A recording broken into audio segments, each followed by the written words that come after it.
Namaku Rania Prameswari, tetapi di rumah suamiku, nama itu tidak pernah berarti apa-apa. Bagi mereka aku hanyalah menantu dari desa, perempuan yang mereka kira miskin, mudah diinjak, dan harus selalu menunduk. Sampai malam itu, saat ayah dan ibuku datang jauh-jauh dari kampung membawa hasil kebun, kain tenun, madu hutan, dan doa yang mereka simpan rapi di wajah tua mereka, seluruh hidupku berubah menjadi api yang tidak akan pernah padam. Aku masih ingat bagaimana ibu mertua, Bu Kartika, memandang sandal ayahku yang berdebu seolah-olah ayahku membawa penyakit ke lantai marmer rumah mereka, sementara suamiku, Arman, hanya duduk di meja makan besar dengan wajah dingin, membiarkan kakaknya tertawa kecil saat ibuku dengan gugup berkata, "Maaf kalau oleh-olehnya sederhana, Bu." Lalu sebelum aku sempat menarik napas, Bu Kartika berkata dengan suara pelan tetapi menusuk, "Kalau mau makan, sebaiknya orang tua kamu di dapur saja, Rania. Mereka pasti lebih nyaman di sana. Di meja ini ada tamu penting, jangan sampai suasananya kotor." Dan pada detik itu aku merasa darahku berhenti mengalir, ayahku menunduk, ibuku tersenyum palsu sambil menggenggam ujung kerudungnya, dan aku tahu senyum itu bukan senyum menerima, melainkan senyum seorang ibu yang rela dihina agar anaknya tidak malu. Aku berdiri. Kursiku terdorong keras ke belakang. "Apa maksud ibu?" "Mereka orang tua saya. Mereka duduk di meja ini bersama saya," kataku, tetapi Arman menatapku tajam, seolah aku yang mempermalukan keluarganya. Bukan mereka yang baru saja merobek harga diri orang tuaku. "Rania, jangan bikin drama," katanya. Dan kalimat itu seperti tamparan pertama sebelum tamparan yang sebenarnya datang. Aku menoleh ketika adik iparku, Dinda, keluar dari dapur sambil membawa keranjang berisi semua pemberian ayah dan ibuku, lalu dengan jijik melemparnya ke tempat sampah besar di dekat pintu belakang. Kain tenun jatuh menyentuh lantai basah, madu pecah, pisang dan singkong berserakan seperti sampah, dan ibuku spontan melangkah maju sambil berbisik, "Nak, itu kain ibu tenun sendiri 3 bulan." Tetapi Dinda tertawa, "Maaf ya, Tante, rumah ini bukan gudang barang kampung." Dan saat itulah sesuatu dalam diriku patah. Aku berjalan ke tempat sampah, mengangkat kain tenun itu dengan tangan gemetar, membersihkan nodanya perlahan, lalu menatap satu persatu wajah keluarga Arman. "Kalian pikir kalian siapa?" Suaraku rendah, tetapi seluruh ruangan mendadak sunyi. Bu Kartika bangkit. "Jangan kurang ajar di rumah saya," katanya, dan aku menjawab, "Rumah ibu? Benarkah?" Arman tiba-tiba menarik lenganku kasar. "Cukup, Rania." Aku melepaskan tangannya, tetapi ia mengangkat tangan dan menamparku di depan ayah dan ibuku. Bunyinya tidak terlalu keras, tetapi rasa malunya menghantam lebih dalam daripada sakitnya. Ibuku menjerit kecil, ayahku berdiri dengan mata merah. Namun sebelum ayahku sempat bicara, Arman mendorongku hingga pinggangku membentur meja. "Perempuan tidak tahu diri. Kamu hidup enak karena aku," teriaknya, dan aku, dengan pipi panas dan hati yang sudah berubah menjadi batu, menatapnya lama sekali sebelum berkata, "Mulai malam ini, aku bukan istrimu lagi." Semua orang tertawa, terutama kakak iparku. Mas Bima, yang berkata, "Cerai? Memang kamu bisa hidup tanpa keluarga ini?" Aku tersenyum, bukan karena lucu, tetapi karena akhirnya topeng yang kupakai selama 3 tahun runtuh. Aku mengeluarkan ponsel dari tas, menelepon pengacaraku, dan ketika panggilan tersambung, aku berkata dengan suara tenang, "Pak Surya, aktifkan semua dokumen. Bekukan akses rekening Arman Group yang terkait nama saya. Kirim tim hukum ke rumah Jalan Wijaya malam ini. Dan siapkan gugatan cerai serta laporan kekerasan dalam rumah tangga." Seketika tawa mereka berhenti. Arman mengerutkan dahi, "Kamu bicara dengan siapa?" Aku menatapnya sambil menyeka darah kecil di sudut bibirku. "Dengan orang yang sejak awal mengurus semua aset yang kamu kira milik keluargamu." Bu Kartika tertawa sinis. Tetapi tawanya mulai terdengar gugup. "Aset apa? Jangan mengarang." Lalu pintu utama terbuka, dan 3 mobil hitam masuk ke halaman, membuat penjaga rumah panik. Dari mobil pertama turun Pak Surya, pengacara keluarga Prameswari, diikuti 2 staf membawa map tebal dan seorang perempuan berseragam polisi. Wajah Arman memucat saat melihat logo firma hukum yang selama ini hanya ia dengar dari para konglomerat Jakarta. Pak Surya membungkuk kepadaku, "Selamat malam, Ibu Rania, kami sudah menerima instruksi. Kata-katanya membuat seluruh ruangan membeku. Dinda berbisik. Ibu Rania, aku berjalan mendekati ayah dan ibuku, menggenggam tangan mereka, lalu berkata kepada semua orang, kalian menghina orang tua saya karena pakaian mereka sederhana. Kalian membuang hadiah mereka karena kalian pikir itu tidak berharga. Kalian membuat mereka makan di dapur karena kalian takut mereka mengotori meja kalian. Sekarang dengarkan baik-baik.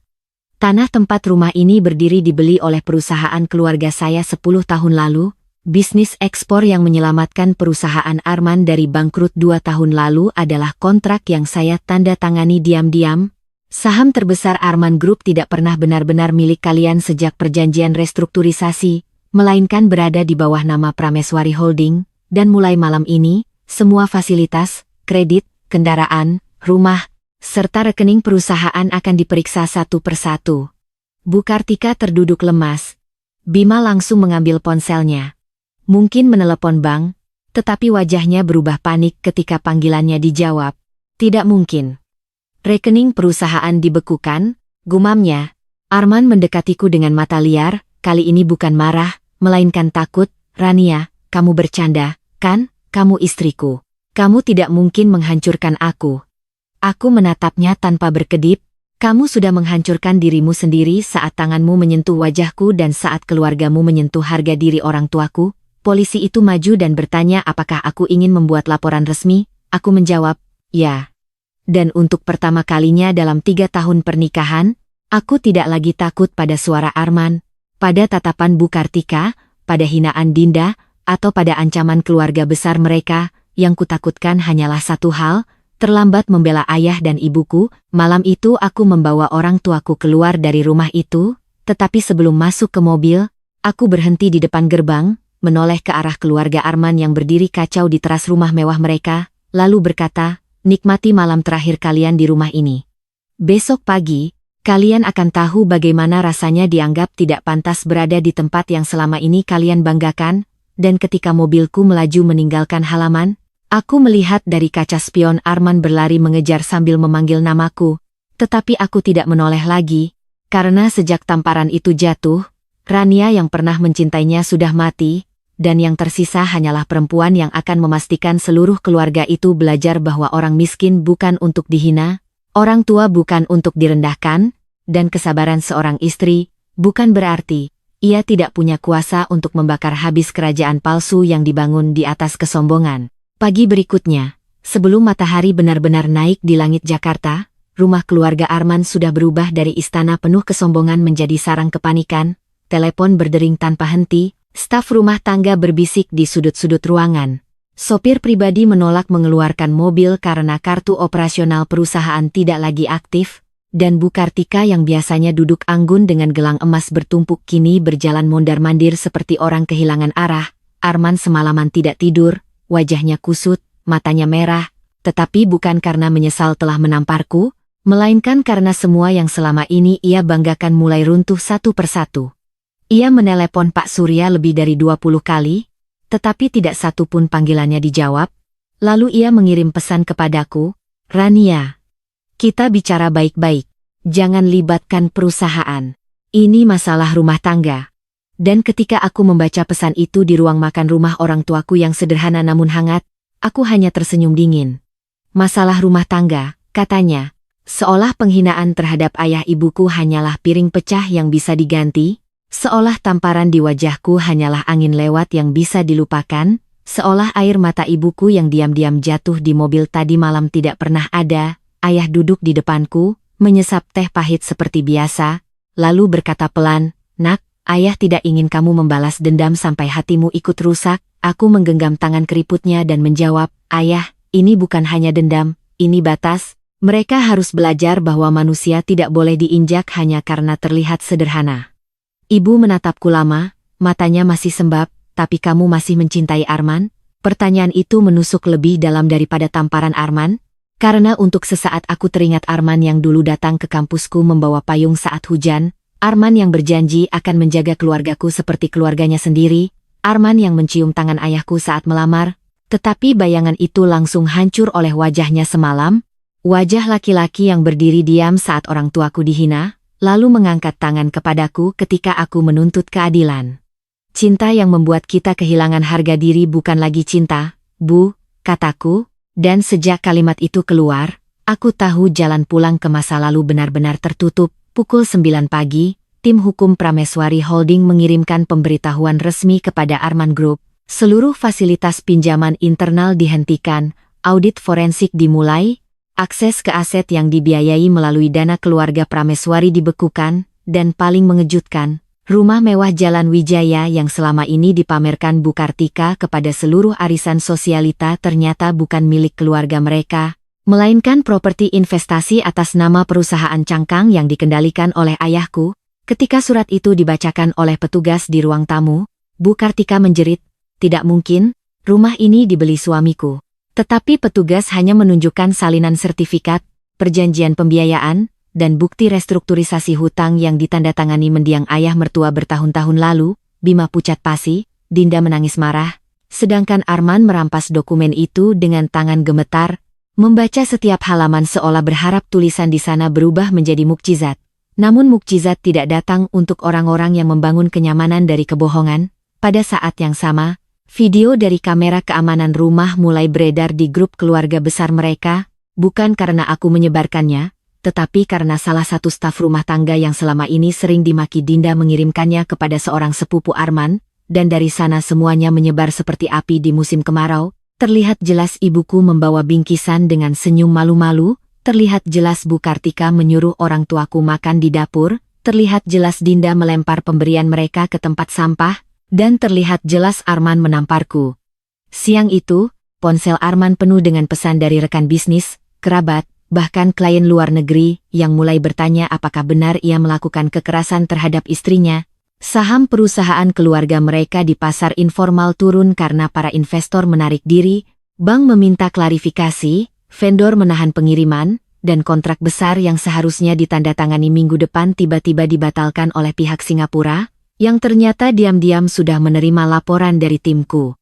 Di sisi lain, aku duduk di kantor pusat Prameswari Holding, mengenakan blazer hitam, rambutku diikat rapi, pipiku masih menyisakan bekas samar tamparan yang sengaja tidak kututupi dengan riasan. Ketika aku masuk ke ruang rapat, seluruh direktur berdiri, termasuk orang-orang yang dulu pernah memanggilku Bu Rania dengan hormat tanpa tahu bahwa di rumah suamiku aku diperlakukan lebih rendah dari pembantu. Pak Surya membuka rapat dengan suara tegas, langkah pertama sudah berjalan. Langkah kedua adalah pemutusan seluruh kerjasama strategis dengan Arman Group dan pelaporan indikasi penyalahgunaan dana. Aku mengangguk, lalu berkata, pastikan semua dilakukan legal, bersih, dan tidak menyentuh karyawan kecil. Yang harus jatuh adalah mereka yang sombong dan curang. Bukan orang-orang yang hanya mencari makan. Semua orang mencatat. Dan saat itulah asistennya masuk membawa kabar bahwa Arman menunggu di lobi kantor. Aku tidak terkejut, karena laki-laki seperti Arman tidak akan datang untuk meminta maaf saat masih merasa kuat. Ia hanya datang ketika dunia mulai meremukkan egonya. Aku menyuruh mereka membawanya ke ruang tamu kaca di lantai 2, bukan ruang rapat, karena ia tidak lagi punya tempat di meja bisnisku. Ketika Arman masuk, kemejanya kusut. Rambutnya berantakan, dan untuk pertama kalinya sejak menikah, ia melihatku bukan sebagai istri yang bisa diperintah, melainkan sebagai perempuan yang memegang tombol kehancurannya. "Rania," katanya pelan, hampir seperti berbisik. "Aku minta maaf." Aku menatapnya tanpa ekspresi. "Untuk apa?" Ia terdiam, karena orang bersalah sering meminta maaf tanpa berani menyebut kesalahannya. "Untuk semalam," katanya akhirnya. "Aku emosi. Keluargaku juga salah. Tapi kamu tidak perlu menghancurkan semuanya. Kita bisa memperbaiki ini." Aku tertawa kecil, dingin. "Kita?" Saat ibuku dipermalukan, kamu diam. Saat hadiah mereka dibuang, kamu diam. Saat aku membela mereka, kamu memukulku. Sekarang setelah rekeningmu dibekukan, tiba-tiba ada kata kita?" Arman menunduk, lalu mencoba meraih tanganku, tetapi aku menariknya lebih dulu. "Jangan sentuh saya," kataku, dan ia tersentak mendengar kata saya keluar dari mulutku, "Bukan aku seperti dulu." "Rania, aku suamimu," katanya, suaranya mulai pecah. "Bukan lagi, pengadilan yang akan mengurus sisanya," jawabku. Ia berlutut tiba-tiba, membuat staf di luar ruangan menoleh. Tolong. Kalau kamu benci aku, hukum aku saja. Jangan ibuku, jangan adikku, mereka tidak akan sanggup kehilangan rumah. Aku menatap laki-laki yang kemarin membiarkan ibuku dipermalukan di dapur, lalu berkata, saat ibumu menyuruh orang tuaku makan di dapur, apakah ia berpikir mereka sanggup menelan hinaan itu? Saat adikmu membuang kain tenun ibuku, apakah ia berpikir ibuku menenunnya 3 bulan dengan tangan yang sering sakit? Saat kamu menamparku, apakah kamu berpikir ayahku sanggup melihat anak perempuannya dipukul? Arman menangis, tetapi air matanya terlambat. Aku berdiri, mengambil satu map dari meja, lalu meletakkannya di depannya. Ini salinan laporan KDRT, gugatan cerai, dan daftar penyimpangan dana perusahaanmu. Kamu punya 2 pilihan. Hadapi semuanya dengan jujur, atau melawan dan biarkan proses hukum membuka lebih banyak rahasia keluargamu. Wajah Arman berubah. Ada sesuatu di matanya yang tiba-tiba panik, bukan hanya karena takut miskin, tetapi karena takut rahasia yang lebih busuk terbongkar. Dan benar saja, sore itu Pak Surya menemukan hal yang lebih mengejutkan. Bima diam-diam menggunakan perusahaan keluarga untuk mencuci dana dari proyek fiktif. Dinda memakai kartu perusahaan untuk belanja barang mewah. Bu Kartika menjaminkan aset yang bukan miliknya kepada rentenir elit, dan Arman menandatangani beberapa kontrak palsu memakai nama relasi ayahku tanpa izin. Ketika bukti itu sampai di mejaku, aku tidak langsung marah. Aku hanya merasa mual, karena selama ini mereka bukan hanya sombong, mereka juga parasit yang hidup dari nama baik keluargaku sambil menghina darah yang memberi mereka makan. Malamnya, keluarga Arman mengadakan rapat darurat di rumah Jalan Wijaya. Tetapi rapat itu berubah menjadi saling tuduh. Bu Kartika menyalahkan Dinda karena membuang hadiah orang tuaku, Dinda menyalahkan ibunya karena menyuruh mereka makan di dapur, Bima menyalahkan Arman karena tidak bisa mengendalikan istri, dan Arman, yang biasanya paling keras, hanya duduk dengan wajah kosong sambil memegang kepalanya. Lalu bel berbunyi. Di depan pagar berdiri beberapa petugas dengan surat pengosongan properti sementara karena status rumah masuk dalam proses sengketa aset dan audit pembiayaan. Bu Kartika menjerit histeris, kami tidak bisa pergi malam ini. Tetapi petugas berkata dengan sopan bahwa mereka diberi waktu 24 jam untuk mengosongkan rumah dan menyerahkan kendaraan yang terdaftar sebagai aset perusahaan. Dinda jatuh terduduk, menangis sambil memeluk tas brandednya. Kita mau tinggal di mana, Ma? Dan untuk pertama kalinya, Bu Kartika tidak punya jawaban. Berita itu sampai kepadaku ketika aku sedang menemani ibu menyimpan kembali kain tenun yang semalam hampir dibuang. Ibu mengelus kain itu perlahan, lalu berkata, kain ini kotor sedikit, tapi masih bisa dicuci. Hati manusia kalau kotor, susah sekali dibersihkan. Aku memeluknya dari belakang, mataku panas, maafkan aku, Bu. Karena menikah denganku, ibu dan ayah harus dihina. Ibu berbalik dan memegang wajahku, bukan salahmu. Nak, salah mereka karena tidak tahu menghormati manusia. Malam itu aku tidur di kamar lamaku, kamar kecil dengan jendela menghadap pohon mangga, jauh dari lampu kristal dan lantai marmer, tetapi untuk pertama kalinya setelah bertahun-tahun, aku merasa aman. Namun ketenangan itu tidak berlangsung lama. Karena pukul 2 dini hari, ponselku bergetar berkali-kali, pesan dari nomor tidak dikenal masuk, berisi foto ayahku saat muda berdiri di depan sebuah pabrik tua, lalu kalimat pendek, jangan terlalu bangga, Rania. Kalau kamu bongkar keluarga Arman, rahasia keluargamu juga akan terbakar. Aku duduk tegak, napasku tertahan. Selama ini aku tahu ayahku bukan orang biasa, tetapi ada bagian masa lalunya yang tidak pernah ia ceritakan. Bagian yang selalu membuat ibu mengganti topik setiap kali aku bertanya tentang awal mula kekayaan Prameswari. Sebelum aku sempat membalas, pesan kedua masuk, tanyakan kepada ayahmu siapa yang sebenarnya membuat keluarga Arman berhutang budi pada Prameswari. Tanyakan juga siapa yang mati karena perjanjian itu. Tanganku dingin. Di luar kamar, aku mendengar suara langkah pelan, lalu pintu terbuka sedikit, dan ayah berdiri di sana dengan wajah yang belum pernah kulihat sebelumnya, wajah seorang lelaki tua yang menyimpan perang terlalu lama. Kamu sudah menerima pesannya? Tanya ayah, suaranya berat. Aku mengangguk. Ayah, apa maksudnya? Siapa yang mati? Ayah menutup mata sebentar, lalu berkata, ada alasan kenapa ayah tidak pernah ingin kamu menikah dengan Arman. Ada alasan kenapa ayah membiarkanmu menyembunyikan identitas, dan ada alasan kenapa keluarga mereka sebenarnya sudah lama takut pada keluarga kita. Jantungku berdegup keras. Sebelum ayah melanjutkan, ponselku kembali berdering, kali ini dari Arman. Entah kenapa aku mengangkatnya, dan dari seberang terdengar suaranya yang gemetar, bukan lagi arogan, bukan lagi memohon, melainkan ketakutan. Rania, ibuku hilang. Dia meninggalkan surat. Di surat itu tertulis nama ayahmu. Aku berdiri terpaku beberapa detik setelah mendengar suara Arman di telepon. Dunia seolah berhenti berputar ketika kata ibuku hilang dan nama ayahmu bercampur menjadi satu ketakutan yang tidak pernah aku bayangkan sebelumnya. Aku menatap ayahku dengan napas tidak teratur. Ayah, ini semua apa sebenarnya? Dan untuk pertama kalinya dalam hidupku, ayah tidak langsung menjawab. Ia duduk perlahan di kursi kayu tua. Wajahnya seperti memikul beban puluhan tahun yang akhirnya menuntut untuk diungkapkan.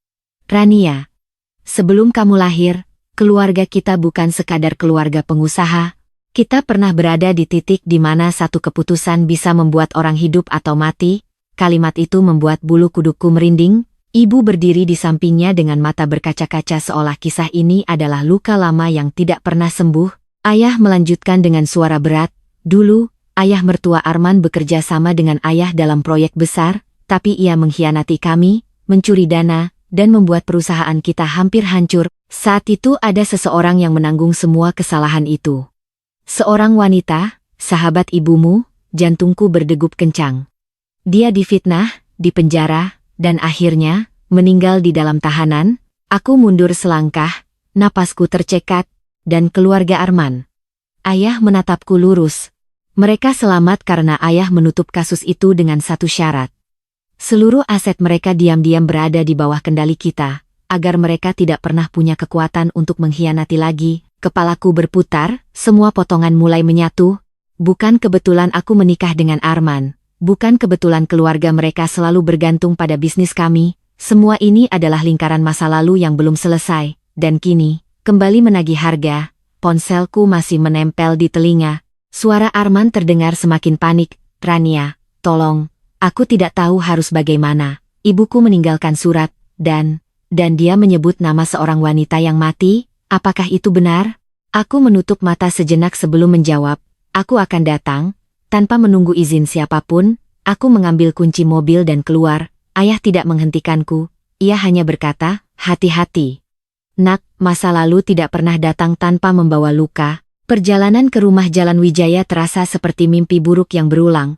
Rumah yang kemarin masih berdiri megah kini tampak kosong, sebagian lampu mati, beberapa barang sudah dipindahkan, dan di ruang tamu, Arman duduk dengan wajah hancur.